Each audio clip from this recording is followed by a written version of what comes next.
Welcome to today's program titled Hong Kong Employment Law 101. At this time, all participants are in a listen-only mode.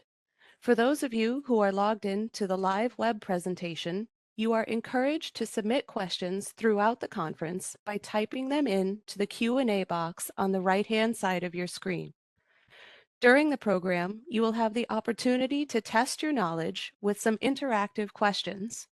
When you see these questions appear, please take a moment to vote. All votes are anonymous and are for discussion purposes only. Copies of this webinar recording and materials will be distributed to all attendees within a day or two following the webinar. On the next slide, you will see a legal disclaimer. This presentation has been prepared by Seyfarth Shaw LLP for informational purposes only. The material discussed during this webinar should not be construed as legal advice or a legal opinion on any specific facts or circumstances. The content is intended for general information purposes only, and you are urged to consult a lawyer concerning your own situation and any specific legal questions you may have. At this time, I would like to turn it over to our first speaker for today's program, Catherine Weaver. Catherine, please go ahead. Thanks, Kate, and welcome everyone to today's webinar on Hong Kong Employment Law 101. My name is Catherine Weaver, and I'm an employment partner here at Seyfarth Shaw, based in Hong Kong. And I'm joined today by my colleague, Joni Wong, an employment senior associate also based here in Hong Kong. For those of you unfamiliar with Seyfarth Shaw, we are an AmLaw 100 law firm with a strong focus on employment law. We have around 900 lawyers, and about half of those lawyers focus on employment law. We've been in existence for over 70 years now, and we currently have 18 offices across North America, EMEA, and Asia Pacific. So the purpose of today's session is to take you on a whistle-stop tour of the basics of Hong Kong employment law. We're going to start with the overall statutory framework regulating employment in Hong Kong. Then we're going to focus on disciplinary procedures and the various ways in which employment can be terminated. And lastly, we're going to look at employee disputes and how they're managed and resolved in Hong Kong. The webinar should run for about 1.5 hours, inclusive of a Q&A session at the end. We are recording this session, as mentioned, and we will send that to you together with the slides. So hopefully that means you won't have to take too many notes as we're going along. But we do appreciate there's going to be quite a lot to take in, especially for those who are not familiar with Hong Kong employment law. So that's why we have decided to include some short quizzes at the end of each section to help test your knowledge and see whether that content has sunk in. There's going to be multiple choice questions that will appear on the screen, and you can select which one you think is correct. Your answer will be anonymous, so do not worry if you get it wrong. But of course, if all of you get it wrong, we know we need to go back to that part of the presentation. And if you have questions as we're going through the presentation, feel free to ask them in the chat function. We will be able to see them, but nobody else will. So please ask whatever you like, no matter how silly you think it may be. And we'll try to answer them as we go along. And as I mentioned, we should have some time also at the end. So moving now then on to the main bulk of the presentation. We're going to start by looking at the key sources of employment law in Hong Kong. The main statute governing employment law in Hong Kong is the Employment Ordinance, which we're going to refer to as the EO for short. And the EO applies to all local employees and all foreign nationals engaged under an employment contract in Hong Kong.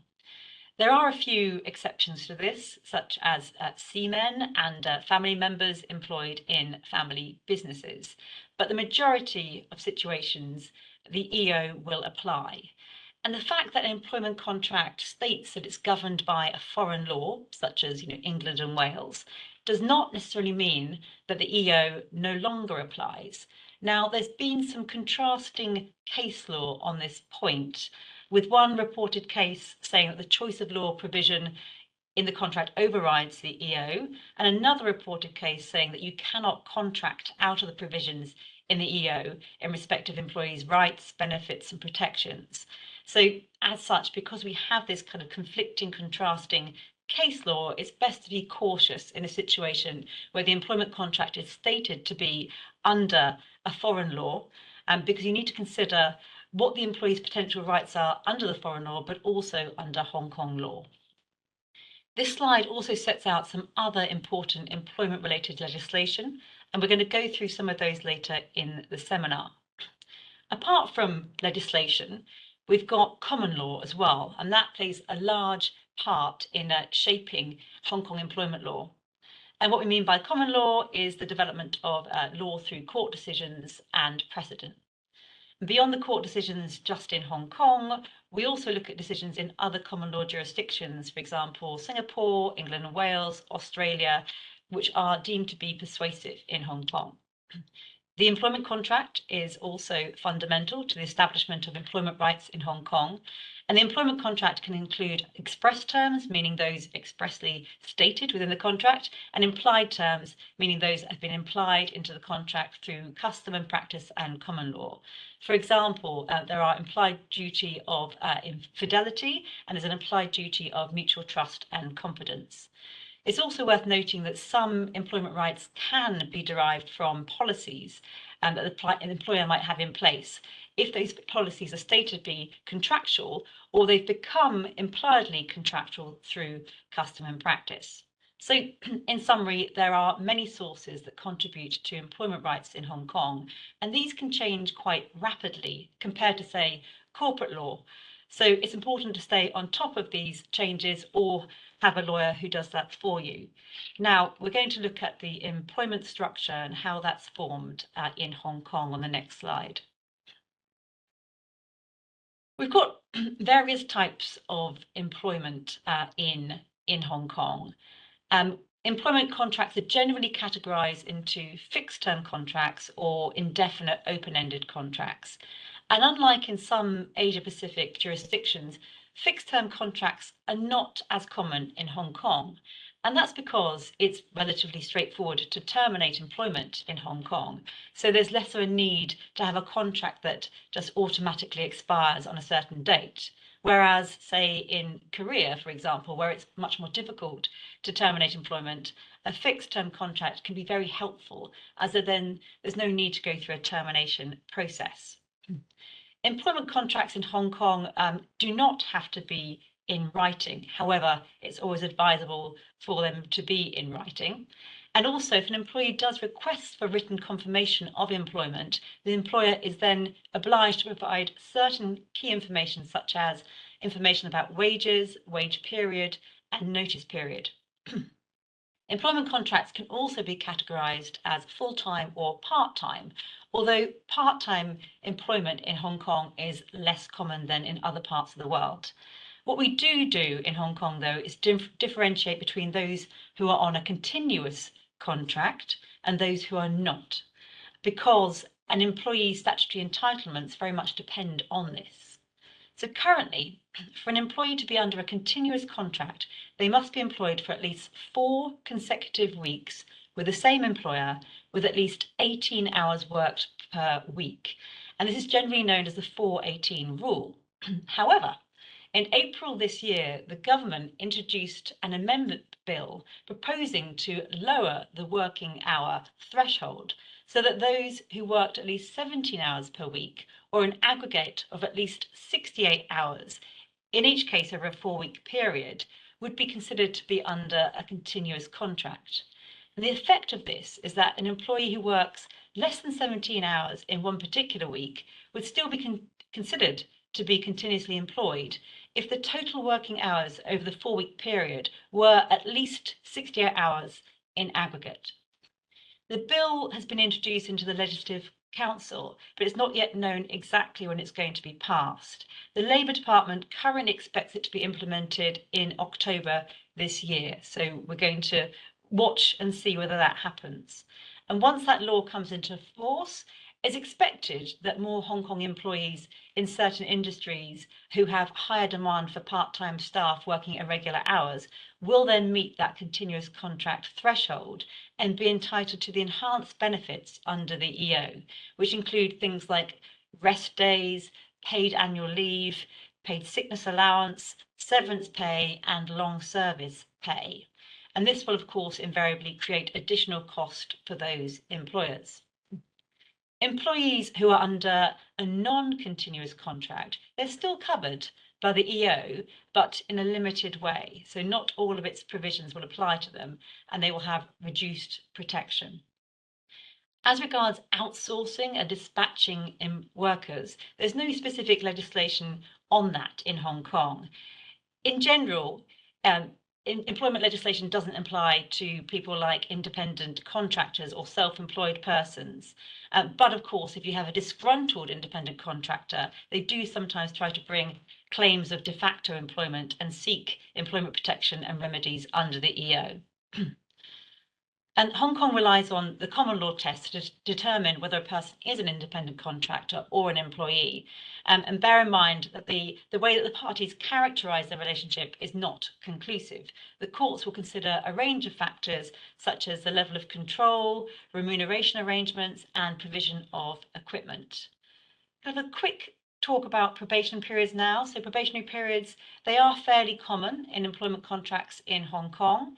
There's no statutory limit on the duration of a probationary period, but they commonly range from around 4 weeks to 6 months, depending on the seniority of the individual, their performance, etc. It's generally easier to terminate an employment arrangement during the probationary period, and we'll discuss that in a bit more detail when we come to the section on notice periods. So returning now to wages. And wages sound, in theory, like a simple concept, but it's actually more challenging than it sounds. It's important to understand the statutory definition of wages because most statutory payments are calculated by reference to average daily or monthly wages. So wages are defined in the EO as including all remuneration, earnings, allowances, attendance bonus, commission, overtime pay, but note there are some rules around that, tips and service charges. And it doesn't matter how these are designated or calculated, as long as they're capable of being expressed in terms of money and they're payable to the employee in respect of the work done or to be done under his or her contract of employment. Wages do not include the following: discretionary bonuses, annual bonuses or end-of-year payments, employers' MPF contributions, non-recurrent travel allowances, allowances to defray special expenses, and overtime pay unless it's of a constant character or on average exceeds 20% of an employee's monthly wages. Also, the EO is pretty strict on deduction from wages and any sums that are due to employees. So this is allowed, the deductions are allowed in very limited circumstances. For example, a permitted deduction would be to recover an overpayment of wages, but the employer could only deduct a maximum of 25% of wages in each wage period to recover it. Another example would be to recover a loan. And in this case, an employer can only deduct up to 50% of an employee's wages in each wage period to recover that sum. You could try and seek the employee's consent to a deduction, and that might mean the employee is less likely to bring a claim against the company, but it's not a defence to the liability for breaching this prohibition. On minimum wage, employees are entitled to a minimum wage under the Minimum Wage Ordinance, and that cannot be contracted out of by the parties, even in respect of internships that don't fit within the exemptions of the Minimum Wage Ordinance. And that's quite often when we see this question arise in our line of work. The current statutory minimum wage is a whopping $42.10 per hour, and that came into effect on the 1st of May 2025. Last April, the government announced its plan to enhance its minimum wage review mechanism, and the enhancements included reviewing the statutory minimum wage once a year, adopting a formula that takes into consideration Hong Kong's inflation and economic growth, and then reviewing this new mechanism 5 to 10 years after its implementation. And the first statutory minimum wage rate derived under this new mechanism will take effect on the 1st of May next year. In terms of working hours and overtime, there are no statutory protections which regulate working hours for adult employees, and I mean those who are over 18 or 18 and over. And there's also no statutory regulation on overtime pay. So if there are any rules regulating overtime pay, they will be entirely within the employment contract. The EO does, though, provide some protection around rest. So everybody on a continuous contract is entitled to 1 rest day per year, which is in addition to statutory holidays. And if an employee is required to work on a rest day, they must be given another rest day in lieu of that day within the next 30 days. And it's important for employers to nominate the rest day in the employment contract. And usually Sunday is chosen for those who work in offices, office workers, it's usually a Sunday. And that's because statutory holidays don't tend to fall on a Sunday. So there's less need to provide replacement holidays when Sunday is the designated rest day. So once an employee is employed, they are entitled to the rights and benefits under the EO. We're now going to take a look at the key statutory employee entitlements in this section of the presentation, which will include annual leave, sick leave, statutory holiday, maternity leave, and paternity leave. So starting with statutory annual leave, which is one of the trickier areas under the EO. To be entitled to statutory annual leave, an employee must be engaged under a continuous contract for at least 1 year. An employee is entitled to 7 to 14 days of statutory annual leave, depending on their length of service. So, for example, if the employee has less than 3 years service, they are entitled to 7 statutory annual leave days. And if they have 9 years service or more, they are entitled to 14 days. Statutory annual leave is paid at the daily average wages of the employee in the prior 12 months. So statutory annual leave is a bit tricky in the way that it's accrued. It accrues during the leave year, which is commonly designated by the employer to be a calendar year, but it is only then granted to and taken by the employee in the 12-month period after the year of its accrual. So for example, if we assume the leave year is the calendar year, technically statutory annual leave that accrues this year in 2025 can only be taken in the next year, 2026. So technically, in your first year of employment in Hong Kong, you cannot take statutory annual leave. Employers must grant and employees must take statutory annual leave during the relevant leave year, and failure by the employer to implement this without reasonable excuse is an offense. Note also that statutory annual leave cannot be forfeited and generally must be rolled over to the following year. On termination of employment, untaken statutory annual leave must be paid out. So given all these rules that need to be complied with, it is helpful that an employer is permitted to direct the employee to take annual leave, provided that it gives at least 14 days written notice before the annual leave day, and also first consults with the employee, which means that parties simply need to have a dialogue, but the employee's agreement is not required. So generally in Hong Kong, employers grant annual leave in excess of the statutory entitlement, in which case the employer can specify different rules for any additional annual leave days granted. So for example, and very commonly, employees can take these additional annual leave days in the year that they accrue, or these annual leave days cannot be carried forward to the next leave year, or some employers will specify that such additional leave days will not be paid out on termination. So moving on to sick leave, which is another trickier area under the EO. Technically, the EO does not provide for sick leave, but sickness allowance. And similar with statutory annual leave, it's an entitlement for employees engaged under a continuous contract. An employee who is continuously employed accrues sick leave at the rate of 2 days per month during the first 12 months, and then 4 days per month thereafter. This is subject to a cap of 120 days. So for an employee to be entitled to sickness allowance, there are a few requirements that must be met. 1, they have to be absent due to sickness for at least 4 consecutive days. 2, they need to have accrued enough sickness days to cover the sickness period in question. And the sickness leave has to be certified by a registered medical practitioner. This medical certificate should specify the number of days of absence and the nature of the sickness or injury.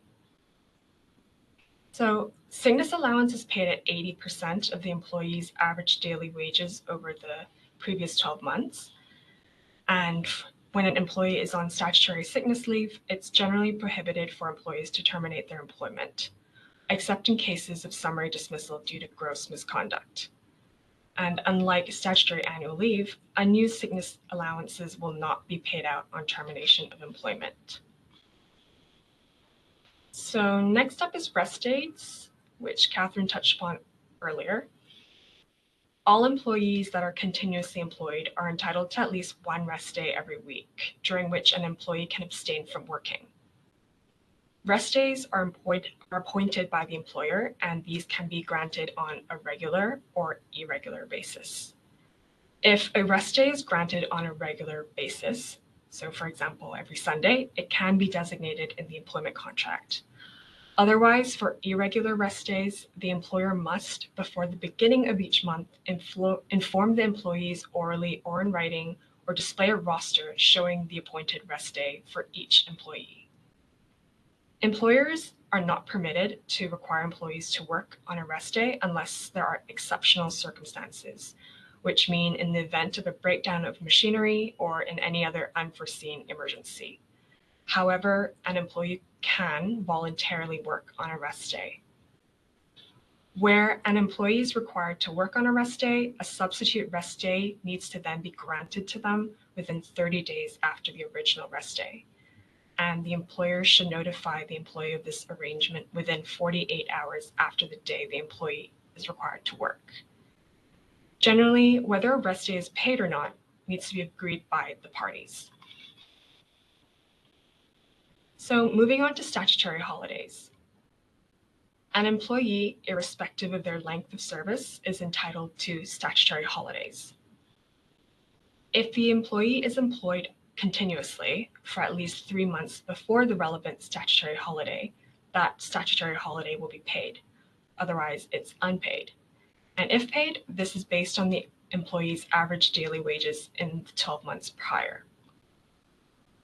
So currently, there are 14 Hong Kong statutory holidays. And since 2022, one new statutory holiday has been added every 2 years. And this is going to continue until 2030. We started at 12 statutory holidays, and in 2022, the Buddha's birthday was added, and in 2024, Boxing Day was added, and Easter Monday will be added as a new statutory holiday in 2026. So this exercise is being done to align the two types of holidays that we actually have in Hong Kong. The 14 statutory holidays that I'm talking about, which is part of the broader 17 general holidays. And the current aim is to progressively increase the total number of statutory holidays so that eventually the number of statutory holidays equals the number of general holidays, which means that we will eventually have 17 statutory holidays in 2030. So similar with rest days, there are strict rules around working on statutory holidays. If an employer requires an employee to work on a statutory holiday, the employer must grant an alternative holiday within 60 days before or after the statutory holiday. The employer must also give 48 hours notice to the employee if they are required to work on a statutory holiday. It is unlawful for employers to buy out statutory holidays, the only exception being where the employment is terminated and the employee has yet to take the alternative holiday to which they are entitled to. So regarding parental entitlements in Hong Kong, the EO provides for statutory maternity and paternity leave. Unlike in other jurisdictions, there is no concept of parental leave or shared parental leave in Hong Kong. So in terms of maternity leave, female employees are entitled to 14 weeks of unpaid maternity leave if they are continuously employed. And these 14 weeks are paid if they are continuously employed for at least 40 weeks. The rate of pay is 80% of the employee's average daily wages over the prior 12 months, immediately before commencing maternity leave. Maternity leave pay for the 11th to 14th weeks of maternity leave is currently capped at 80,000 Hong Kong dollars for each female employee. And in respect of these 4 weeks of maternity leave pay, employers currently can apply to the government for reimbursement of this cost through the government's reimbursement scheme. And applications can be done after payment has been made and can be done online by fax in person. So a female employee is also entitled to an additional 4 weeks maternity leave in case of illness or disability arising out of the pregnancy or birth. And this additional 4-week period is unpaid. Generally, employers in Hong Kong, well, some employers in Hong Kong tend to provide for a greater maternity leave entitlement. So for example, 14 weeks at full pay or a longer period that is unpaid. To be entitled to maternity leave and maternity protections, the pregnant employee needs to have given notice of her pregnancy and also notice of intention to take maternity leave to the employer after her pregnancy has been confirmed by a medical certificate. And the employee needs to also produce a medical certificate specifying the expected date of birth if that is required by the employer. Maternity leave generally starts 4 weeks before the expected date of birth, unless the employer and employee can agree on a date, which is generally between 2 to 4 weeks before the expected date of birth.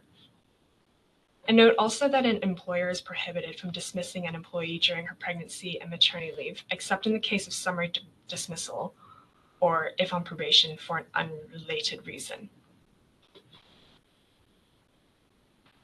Now let's take a look at what male employees are entitled to.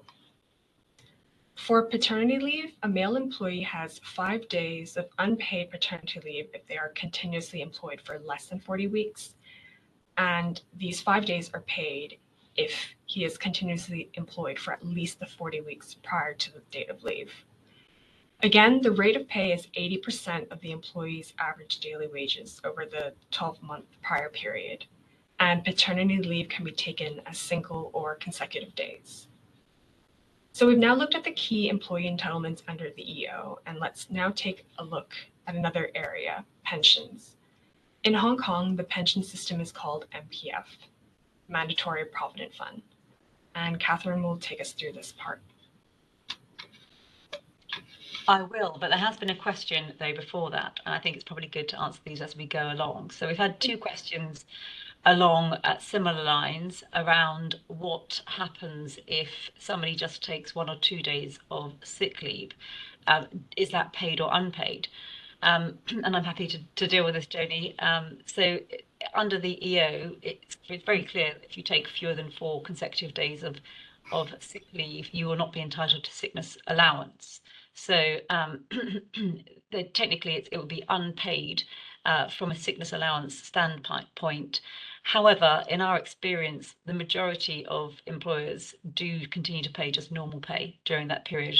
They don't tend to stop pay for the period if people are off for a few days of sick leave. And of course, if that person does continue on sick leave to 4 days or more, then they're entitled to sickness allowance. So practically, and I think also just for ease of administration, we don't tend to find that our clients stop pay for the period before sickness allowance technically kicks in. Now I shall talk to you about MPF. So somebody said thank you, no problem. So in relation to the MPF system, this was set up back in the year 2000 to establish a formal system of retirement protection in Hong Kong. And before that, there was no formal pension scheme. And the MPF schemes, they're governed by an ordinance called the Mandatory Provident Fund Scheme Ordinance. I'm not going to call it that, so I'm just going to call it the ordinance as we go through. And this is applicable to employers, employees, and the self-employed.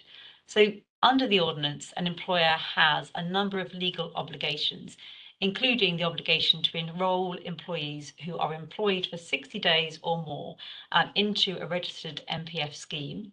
And they also have to make mandatory monthly contributions to that scheme.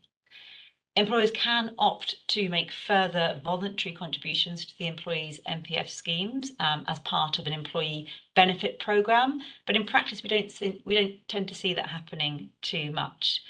But if an employer fails to comply with its obligations under the ordinance, it does face criminal charges. Self-employed people have to put their MPF in place as well. It's up to them to enrol in the MPF scheme and make their own contributions. And in terms of the amount of statutory contribution, it's not very much. So where an employee earns at least 7,100 Hong Kong dollars a month, both the employee and the employer are required to make monthly contributions to the employee's MPF scheme. And each party's contribution is equal to the lower of 5% of the employee's relevant income, or 1,500 Hong Kong dollars. And if the employee earns less than 7,100 Hong Kong dollars per month, the employee, but not the employer, is exempted from making the contributions. Now, the employer is required to deduct the employee's contribution from the employee's wages and deposit that amount together with its own contribution into the employee's MPF scheme account each month. We mentioned earlier that deductions from wages were largely not permitted under the EO. This is one example of where it is indeed permitted. Now, there are some employees who are exempt from enrolment in the MPF scheme, and these are those who are under 18 or over 65, those who are hired for less than 60 days. So again, this comes up quite often in the context of interns that need to be kept on for periods of time. People often think, should we keep them on beyond 60 days? If they do, then they have to start considering things such as MPF. Other exempted parties are those who participate in an exempted retirement scheme. And another one that comes up quite commonly is those who are overseas employees who are working in Hong Kong with an employment visa for less than 13 months, or who are members of a pension scheme in another jurisdiction. And you might be aware of a recent change in legislation regarding MPF that came in this year. So up until very recently, an employer could use the accrued value of its mandatory and voluntary MPF contributions into the employee's MPF scheme. They could use that to offset the employee's statutory long service payment or statutory severance payment. And this offsetting mechanism was abolished on the 1st of May this year. And that means that employers will no longer be able to utilise the accrued benefit of their mandatory employer MPF contributions to pay out the proportion of that statutory severance or long service payment that's been earned after the 1st of May 2025. But in respect to the proportion of the statutory severance or long service payment that's accrued in the period prior to the 1st of May, this can still be offset using the previous rules. And also there's no prohibition on employers using their accrued value of any voluntary MPF contributions they've put in. So that can still be used for offsetting purposes. When the government brought in the abolition of the offsetting rule, at the same time, they launched a 25-year subsidy scheme to try and ease the transition and the financial burden on employers of this new rule. And this subsidy came in on the 1st of May as well, and it's going to end on the 30th of April 2050. And under this scheme, employers must first pay the employee the statutory severance or long service payment, and then subsequently they can then apply for a subsidy online within 3 months of the date of payment. And the amount of the subsidy will depend on when the application is made and the accumulated amount of statutory severance or long service payment made, and it can range from 5% to 50%. So we're going to move on to a different topic now, and that's the topic of health and safety in the workplace. There are 3 key sources of law that set out an employer's health and safety obligations in Hong Kong. The first one is the Occupational Safety and Health Ordinance, under which employers in Hong Kong have a duty to ensure the safety and health of all employees at work so far as reasonably practical. The second is the common law, under which there are 4 non-delegable health and safety duties. They're set out on the screen now, and they do overlap with the statutory duty. So the first one is there's a duty to provide competent staff, because where there are incompetent employees who are causing injury to other employees, the employer will be liable. The second is the employer needs to provide safe and proper working tools to employees. The third, employers should provide a safe premises, and this includes ensuring that employees can enter and exit the premises safely. And this came up, the question over safety on exit and entry came up quite often in 2019 in Hong Kong during the protests. And lastly, the employer should provide a safe system of work, and this is quite a broad duty. It describes how work is organised, how it should be carried out, and examples would be giving adequate instructions to employees, taking precautions for the safety of employees, using a sufficient number of people to perform work, delegating tasks, and a duty to perform risk assessments at the workplace. And once that safe system of work has been established, the employer must also ensure then that safety procedures are followed and that the system is effective. The third key source of health and safety protection in Hong Kong is the Employee Compensation Ordinance, which provides a no-fault employee compensation regime. And that means that an employee will be entitled to compensation as long as the injury is caused by an accident arising out of and in the course of employment or by an occupational disease.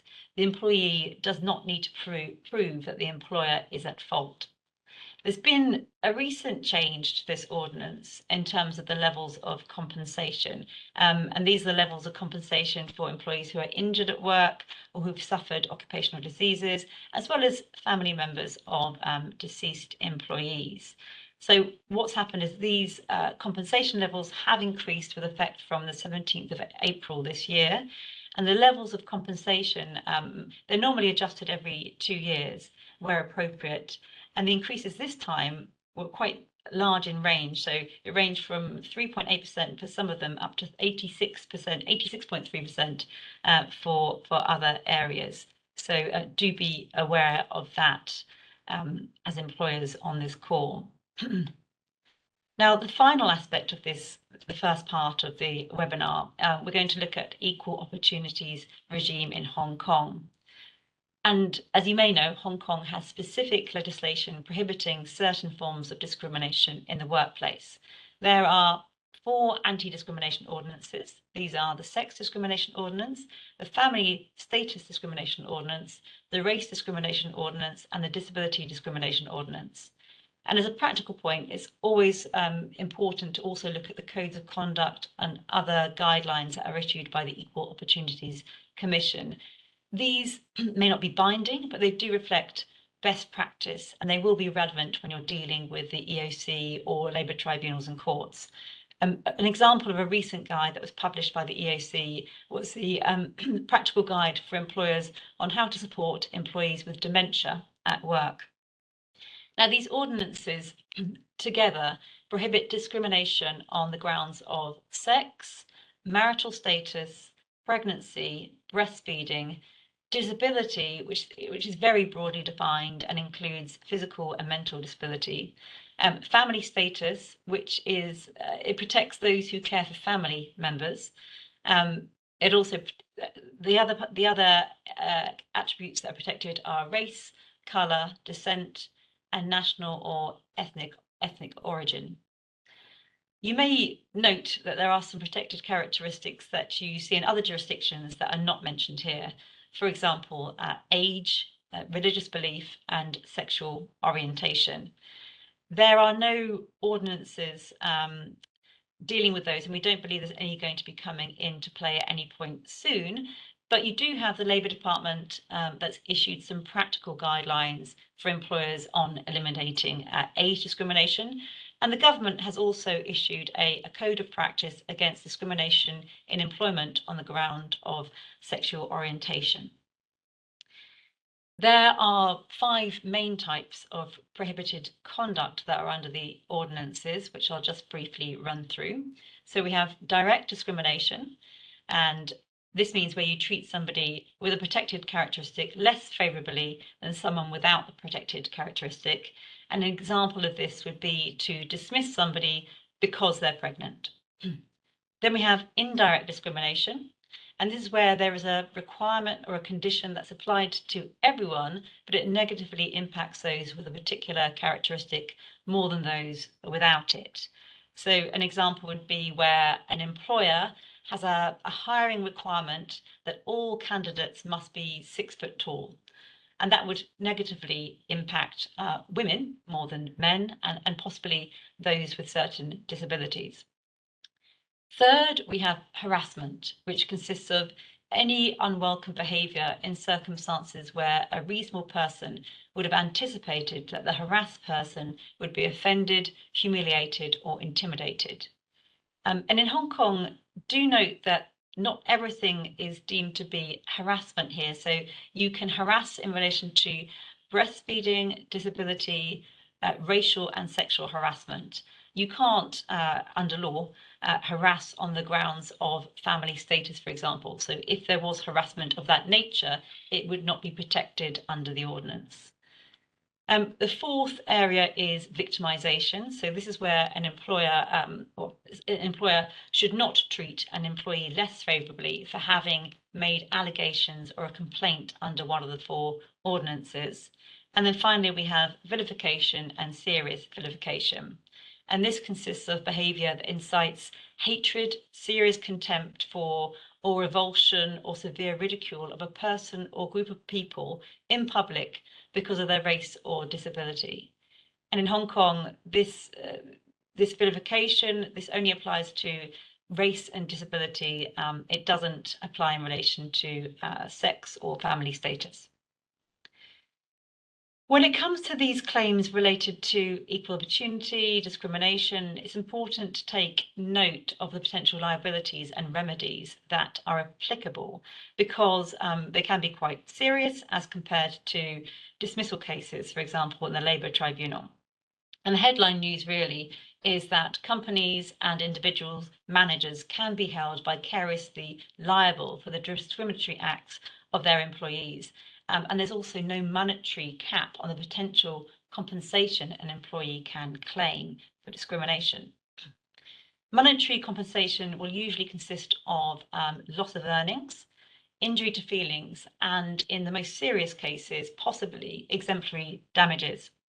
Loss of earnings is usually the largest component of the compensation claimed, and it's usually assessed on an understanding or a guess really of how long it's likely to take that employee to find comparable employment. As for injury to feelings, this award, that's based on a range called the Vento bands, and that comes from a case name in the UK in which these bands were created. So depending on how serious the discriminatory treatment is, how long it's been going on, the impact of the treatment on the employee, that will depend on which band is the most appropriate.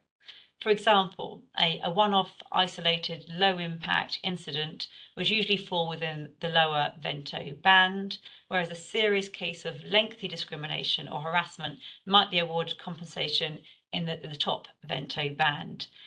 The monetary limits of the Vento bands were actually recently updated by Hong Kong to reflect Hong Kong's local economic conditions and inflation. And the new bands actually represent quite a big jump, an approximate 80% increase from the original range set by the UK courts in 2003. And then separately on the matter of costs, the general rule in discrimination and harassment cases is that each party shall bear their own costs, unless the proceedings were initiated with malicious intent, or they were frivolous, or if there are special circumstances justifying such an award. The cost regime for discrimination cases in Hong Kong departs from the usual rule, where the successful party is generally entitled to a percentage of costs of the unsuccessful party. The laws in Hong Kong on these matters are generally quite straightforward, but there are certain matters that we should keep an eye out for. So regarding disciplinary procedures, there are no legal procedures when it comes to disciplining an employee. But if the employer has any internal policies or contractual terms in place governing this process, this should be followed. On to statutory suspension, which is quite specific in Hong Kong. While the EO does permit the suspension of an employee from their employment, this can only be done in very limited circumstances, which are: first circumstance, as a disciplinary measure for any reason for which the employer could have summarily dismissed the employee. And summary dismissal, we'll talk about that in a bit more detail shortly. The second one is where a decision regarding summary dismissal is pending, or 3, where the outcome of any criminal proceeding is pending. Statutory suspension is limited to 14 days, except where the suspension is a result of criminal proceedings pending against the employee, then a longer period may be permitted. But you should note that criminal proceedings does not include regulatory or internal investigations. Statutory suspension can be paid or unpaid. What this means in practice is that if an employer wants to place an employee on statutory suspension to investigate suspected misconduct, this is unlikely to be a circumstance permitted under the EO. Employers have to be very careful about suspension under the EO because in the event of any unlawful suspension, so for example, where suspension exceeds 14 days, or it's implemented for any reason other than those expressly permitted by the EO, it could entitle an employee to claim constructive dismissal, which means that they would leave their employment immediately. Again, this is a constructive dismissal as a concept that we will discuss shortly. So practically, employers would tend to build in contractual rights in the employment contract for them to contractually suspend employees or place them on administrative leave or garden leave, rather than relying on the EO position. In this regard, there's a distinction between statutory suspension and contractual suspension. As just mentioned, statutory suspension is only permitted for a limited period and under limited circumstances. This means it's a full suspension from employment, meaning that parties do not need to perform any of their employment obligations. And whereas contractual suspension is usually a suspension from duty, which means that parties will need to continue to perform their employment obligations, except that the employee is not required to perform part or all of their duties. Termination of employment is quite simple in Hong Kong. You simply need to give the required notice or payment in lieu of notice. There are some differences in requirements for termination of employment during and after probation. During probation, the statutory position is that you can terminate an employment contract without any notice in the first month. There are many employment contracts that do tend to provide for a longer notice period during the first month of probation, so for example, 1 week's notice, but technically this is in breach of the EO. From the second month of probation onwards, the employment can be terminated either with not less than 7 days notice, or by any longer period as specified in the contract, or by payment in lieu of that notice period.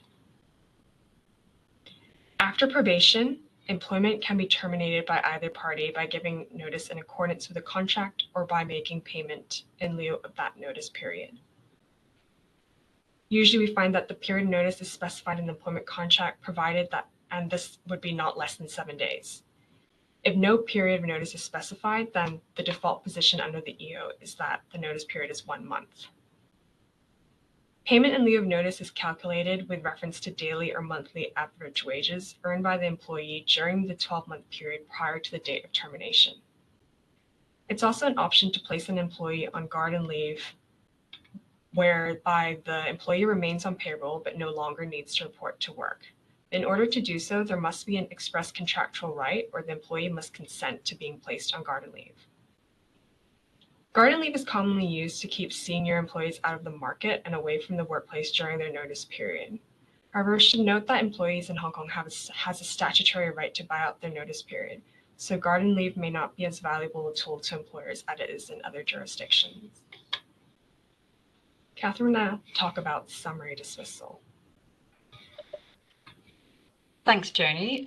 So what Joni described just now is the usual way of terminating employment, where you either give notice or payment in lieu of notice. But there are some less common ways of terminating employment. For example, summary dismissal. And this allows an employer to terminate employment with immediate effect and without the need to give any notice or payment in lieu of notice. But given the relative ease with which employment can be terminated in Hong Kong on notice, summary dismissal is seen as a very serious step, which should only be used in the most serious of misconduct cases. And there are very specific and limited grounds on which a summary dismissal can take place. And these are all set out in Section 9 of the Employment Ordinance. These are where the employee willfully disobeys a lawful and reasonable order, where the employee engages in misconduct, such conduct being inconsistent with the due and faithful discharge of their duties, where the employee is guilty of fraud or dishonesty, where the employee is habitually neglectful in their duties, and lastly, on any ground established under common law. And in my experience, the only one of those grounds that has some certainty of being accepted by a court as a fair ground for summary dismissal is fraud and dishonesty. The others will certainly be considered, and I'm not saying that they would be thrown out, but there's less certainty, I have found, with the other grounds as to whether they'll meet the summary dismissal threshold. And that standard required to justify summary dismissal in Hong Kong is very high. And that's why it should be seen as more of a kind of last resort option. There was a court case in which summary dismissal was described as akin to capital punishment. A point to note in this regard is that Hong Kong courts have highlighted the importance of granting an employee procedural fairness in the process leading up to summary dismissal. And that would generally include conducting a comprehensive disciplinary investigation into any allegations of misconduct, and then giving the employee the opportunity to properly respond to any allegations made against them. There are situations where that won't be deemed to be necessary, where it's hugely clear that the misconduct has happened, but generally the courts are looking for procedural fairness only when it comes to summary dismissal terminations, though.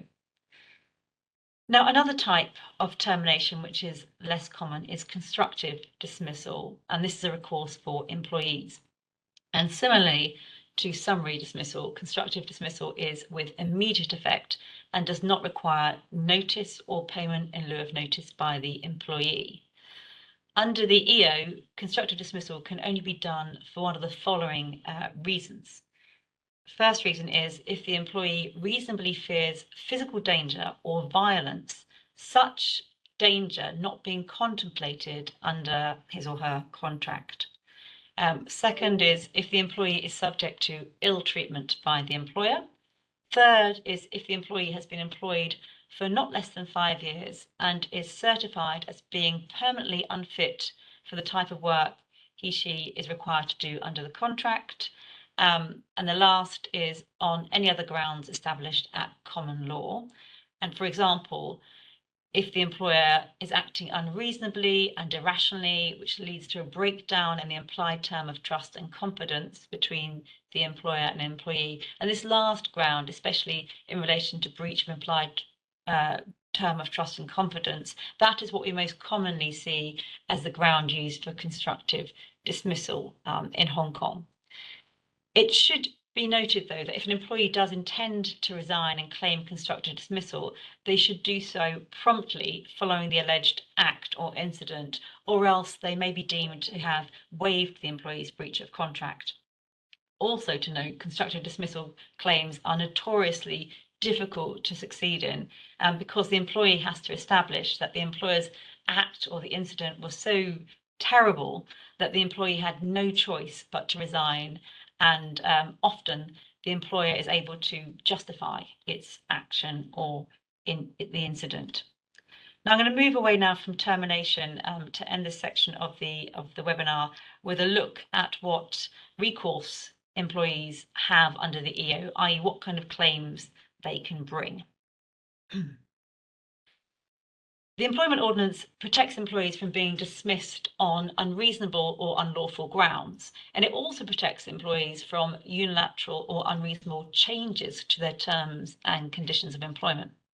Let's start then with the unreasonable variation of contract. So if an employer varies the employment contract without employee consent and without the requisite contractual power to do so, and the variation is not for a valid reason specified in the EO, then such variation would be considered unreasonable under the EO. So what are the valid reasons specified in the EO? These are the conduct of the employee, the capability or qualification of the employee to perform work, redundancy or some other genuine operational requirements of the business, statutory requirements, or other substantial reasons. And if the variation does not fall within one of those valid grounds, then the employee can seek remedies against the employer, including reinstatement, re-engagement, or terminal payments. Do note that these remedies are only available to employees who are on continuous contracts. Moving on to unreasonable dismissal. So similarly, if an employee has been dismissed by the employer, but the dismissal is not for a valid reason specified in the EO, then the dismissal would be considered unreasonable under the EO. And those valid reasons I just read out, they are the same for unreasonable dismissal. And the remedies for unreasonable dismissal include terminal payments or reinstatement, re-engagement. But note that reinstatement or re-engagement will only be awarded in an unreasonable dismissal case if the employer agrees to it too. I've mentioned a few times terminal payments. What does this mean? It simply means those payments that are owed to the employee on termination of employment, which in many cases would have been paid already. So these are things like outstanding salary, payment in lieu of notice, unpaid, accrued but untaken annual leave. They're your terminal payments, nothing of a compensatory nature, just what you're due. And employees can only bring unreasonable dismissal claims where they've reached 2 years of tenure on a continuous contract.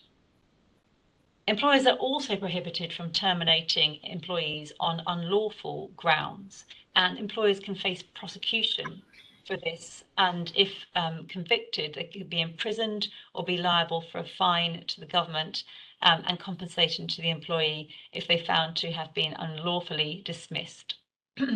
So what are the circumstances that make a dismissal unlawful?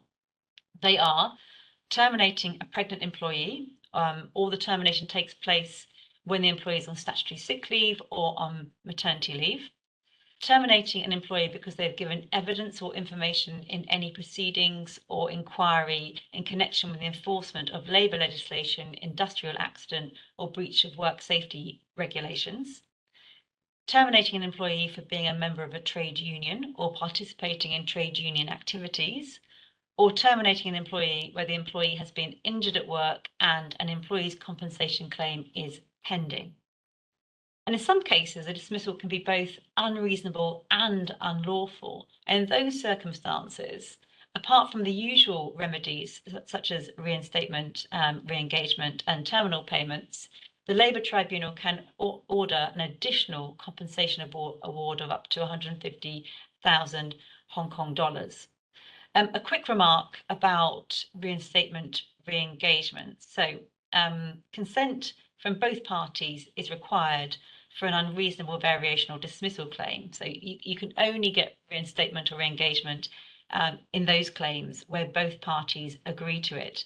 But if you have an unreasonable and unlawful dismissal claim, then the order for reinstatement re-engagement can be made without the employer's consent. And if the employer then fails to reinstate or re-engage the employee as they've been asked to do, they will then have to pay the employer a further sum, which is 3 times the employee's average monthly wages, subject to a maximum of 72,500 Hong Kong dollars. Even though termination of employment is often associated with employee disputes, conflicts can arise at any stage of the employment relationship. Employee disputes can arise from a wide range of employment-related issues, from claims for outstanding entitlements and benefits to complaints of discrimination or harassment and personal data issues, to breaches of confidentiality obligations and enforcement of post-termination obligations. Depending on the nature of the dispute, they'll be heard or handled by different bodies. Next slide, please. First, the Labor Department. The Labor Department is often the first port of call for disgruntled employees. It operates a voluntary conciliation service for employees and employers, which is facilitated by a Labor Department officer. And in practice, many disputes are actually resolved during this conciliation process. When the complaint involves criminal misconduct, the investigation division of the Labor Department would investigate and handle the prosecution of any criminal offense in conjunction with the Department of Justice. So next we have the Minor Employment Claims Adjudication Board, and this handles minor employment claims not exceeding 15,000 Hong Kong dollars per claimant. It aims to adjudicate minor employment claims in a quick, simple, and inexpensive manner. The hearings are conducted in public and no legal representation is allowed. Regarding the Labor Tribunal, this will hear claims that exceed $15,000. The Labor Tribunal has exclusive jurisdiction to hear most monetary employment claims, including those that relate to breach of the EO or breach of the employment contract. But note that the tribunal does not have jurisdiction to hear any claims that are founded in tort. No legal representation is allowed in labor tribunal proceedings, and parties are required to conduct the case themselves, although parties can receive legal advice and support in relation to the proceedings. The Labor Tribunal also has power to decline jurisdiction and transfer proceedings to other courts. So complaints regarding certain specific subject matters are dealt with by specific authorities. For example, complaints falling under the anti-discrimination ordinances are handled by the Equal Opportunities Commission. Complaints on personal data are dealt with by the Privacy Commissioner, and litigation proceedings regarding discrimination and personal data are filed at the District Court. Complaints and claims related to MPF or pensions are all handled by the Mandatory Provident Fund Schemes Authority. All other civil claims are filed with the District Court or the High Court. The District Court has jurisdiction to hear claims exceeding 75,000 Hong Kong dollars, but not more than 3 million. And the High Court handles all claims exceeding Hong Kong dollars 3 million. All injunctions, which mostly relate to enforcing post-termination covenants and confidentiality obligations in the employment context, should be filed with the High Court. So last but not least, some remarks on industrial relations in Hong Kong. While trade union activities are quite active in some jurisdictions, industrial relations in Hong Kong is quite peaceful. The Labor Department also plays a role as it runs several programs to promote harmonious labor management relations. The EO establishes the right of every employee to be a member or official of a trade union. The Trade Unions Ordinance provides that trade unions must be registered with the Registrar of Trade Unions, and the Labor Relations Ordinance sets out the specific procedures for conciliation and arbitration of trade disputes. There will be a change in the law later this year. So recently in April, the government published an amendment bill to the Trade Union Ordinance in the Gazette to strengthen the regulation of trade unions, to safeguard national security and improve the trade union regulatory regime. This bill is expected to come into operation at the end of October this year. And we expect the Labor Department to publicize and explain the amendments to trade unions shortly. So participation in trade unions has never been a big thing in Hong Kong. Collective agreements are also rare, and collective bargaining has no statutory recognition. Some unions play a role in negotiating terms and conditions for members, but this is unusual rather than the norm. We had a question about lab results. Let me find it. There are lots of questions in here. So it was a question around whether a lab result was sufficient confirmation of pregnancy under Hong Kong law. All you need to prove pregnancy under Hong Kong law to your employer is just a medical certificate or a certificate of attendance. That's all that is required for your employee to show you, or you to show your employer, depending on who's asking this question and why. You don't have to show them a lab result to prove that you are indeed pregnant. The next question was, to what extent is an employer liable to have a safe workplace if the workplace is managed by a public entity, which I think is obviously a very, very relevant question for Hong Kong, given that lots of us work within big buildings like the Landmark or IFC, etc. Now, in that situation, the liability is still on you, the employer. So if the employee has any kind of injury on the way in or out of work, they're likely to come to you in the first place because you're the employer. But of course, you will then have a service level agreement with the organisation, the building of the organisation, the building in which you are situated. So you should hopefully have some kind of indemnities in there and some cover from a commercial basis. The individual could also have the right, if they wanted, to sue the building itself. The next question is around rest day and compensation. So the question is, if an employee goes on a flight during a Saturday for business reasons and then rests on the Sunday, should the employer compensate the employee for work on the Saturday? Now, in that situation, if the designated rest day is the Sunday and not the Saturday, then there would be no requirement under the EO to compensate or provide a day in lieu in respect of that Saturday of flying. If in your contract, though, you have overtime pay, then that would be a situation in which overtime could be deemed to have taken place. But if it's not the statutory rest day, then there wouldn't be any obligations under the EO in that regard. Next question is, if an intern is over 18 years old, but the internship period is less than 60 days, does the employer need to contribute MPF? No, because the internship period is less than 60 days. If it went on beyond that, then there would be an obligation to be providing MPF unless they fall within any of the exemptions. The next question is, if an employee resigns and will join a competitor and the company wants to terminate the employment immediately with payment in lieu, is the payment in lieu based on average salary rather than monthly base salary? Yes, that's correct. It is. So if you're calculating payment in lieu, you're looking back at average salary, and that can sometimes become expensive if somebody has something like a non-annual bonus they're paid, a guaranteed non-annual bonus or commission. So you won't be looking at just monthly pay in that regard. You'll be looking at their compensation, their average compensation over the last 12 months. Let's see, what else have we got? What's the best approach for non-performance?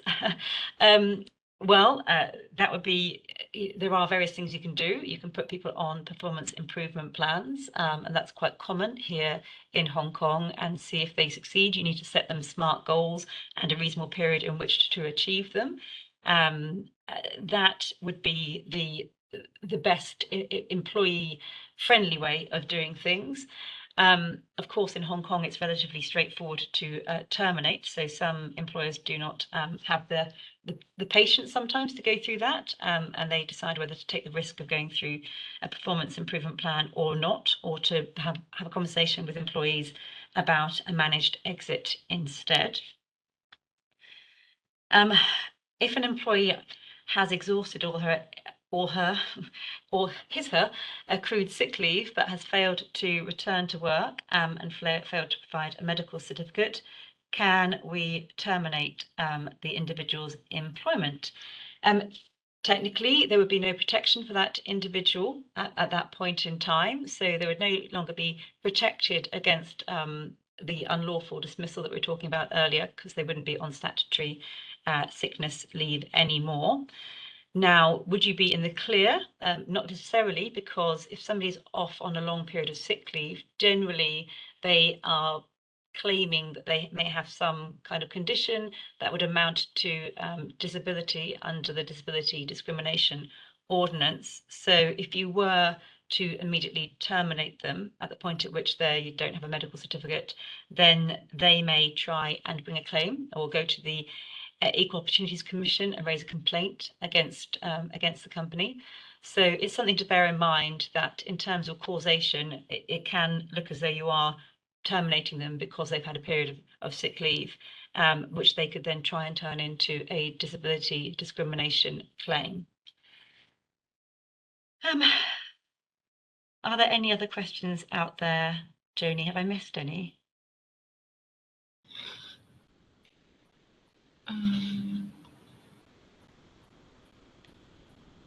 There's a question that's just come in saying, is a disciplinary warning or a PIP a prerequisite for termination due to performance? No, not necessarily. You know, if you are terminating somebody with under 2 years of service, then they don't have a right to bring an unreasonable dismissal claim. And you do not have to, in Hong Kong, actually provide any reason for termination. We often say it's helpful if you do provide a reason for termination sometimes, so that you can remove inferences of discrimination. So sometimes it does help to provide an answer, but not always. So it's certainly not a prerequisite. You have to weigh up the risk in the situation too, as to whether that person may decide to bring some form of discrimination claim against you. Then, do employees accrue sick leave while on sick leave? This is a good question. They do, but they aren't able to trigger it until they've come back to work for a day and go off again on sick leave. So yes, they do accrue it, but they can't just have it rolling on. They have to come back at the end of the first period to be able to take the accrued period. Let's see, anything else? Gosh, they're coming in thick and fast now.